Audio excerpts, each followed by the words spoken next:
కరేడులో బలవంతపు భూసేకరణ.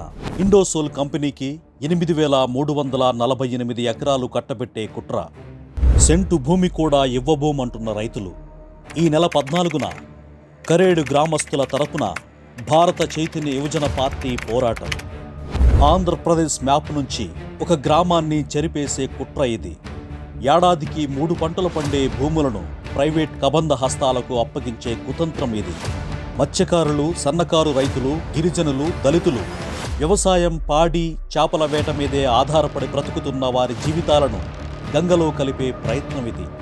మనుషులే కాదు, పశువులు, ఆవులు, గేదెలు, ఎడ్లు, గొర్రెలు వీటిలో ఒక్కటి కూడా లేకుండా చేసే దుర్మార్గానికి ఒడిగడుతోంది. నెల్లూరు జిల్లా ఉలవపాడు మండలం కరేడు గ్రామ పరిధిలో ఇండోసోల్ కంపెనీకి 8,348 ఎకరాలు కట్టబెడుతోంది కూటమి ప్రభుత్వం. 3 పంటలు పండే 30,000 ఎకరాలను రూపాయి తీసుకోకుండా అమరావతి కోసం ఇచ్చారు. అలాంటి 3 పంటల భూములను డబ్బులిస్తే ఇవ్వరా అని అనుకుంటోంది కూటమి ప్రభుత్వం. ఎల్లప్పుడూ అవే దుర్మార్గాలు, దారుణాలు చెల్లవు. అందుకే ప్రభుత్వ కుట్రలను ప్రశ్నించడానికి వెళ్తోంది భారత చైతన్య యువజన పార్టీ. ఈ నెల 14న ఉదయం 11:30 గంటల నుంచి మధ్యాహ్నం 1:30 గంటల మధ్య గ్రామస్తులతో సమావేశం అవుతోంది. భారత యువజన పార్టీ అధ్యక్షులు రామచంద్ర యాదవ్కు హైకోర్టు ప్రత్యేకంగా అనుమతి కూడా ఇచ్చింది.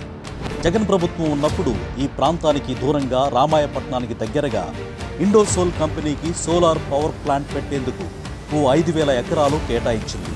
అప్పట్లో దీన్ని భూకుంభకోణంగా ఆరోపించింది.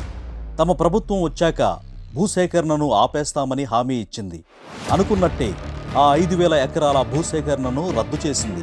ఇక్కడే కూటమి కుట్ర దాగి ఉంది. అడిగిన 5,000 ఎకరాలకు మరో 3,000 ఎకరాలు కలిపి ఈ కరేడు గ్రామ పరిధిలోని భూములు ఇండోసోల్ కంపెనీకి కట్టబెట్టడానికి నోటిఫికేషన్ ఇచ్చింది. ఆశ్చర్యం ఏంటంటే రైతుల పొలాలకు మీటర్లు పెట్టే కార్యక్రమానికి జగన్ ప్రభుత్వం అప్పట్లో అంగీకరించింది. ఆ కాంట్రాక్ట్ షిర్డీ ఎలక్ట్రికల్ కంపెనీకి ఇచ్చింది. ఆ కంపెనీకి అనుబంధ కంపెనీయే ఈ ఇండోసోల్. అంటే ప్రభుత్వాలు వేరైనా కుట్రలు, కార్పొరేట్ శక్తులకు లొంగిపోవడాలు ఒక్కటే. ఎటు తిరిగి నష్టపోతున్నది రైతులు, సామాన్యులే. అయితే భూమికి భూమి, ఇల్లు, నష్టపరిహారం ఇస్తామని ప్రభుత్వం చెబుతున్నా కరేడు గ్రామస్తులు అందుకు ఒప్పుకోవడం లేదు. 8,000 ఎకరాల్లో చుట్టూ కంచె కడితే మత్స్యకారులు వేటకు ఎలా వెళ్తారని ప్రశ్నిస్తోంది భారత చైతన్య యువజన పార్టీ.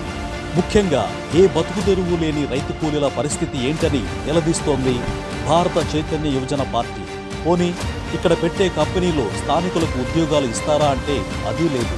కేవలం డబ్బు, నష్టపరిహారం ఇస్తామంటే వారి జీవనోపాధికి గ్యారంటీ ఏమిస్తారని ప్రశ్నిస్తోంది భారత చైతన్య యువజన పార్టీ.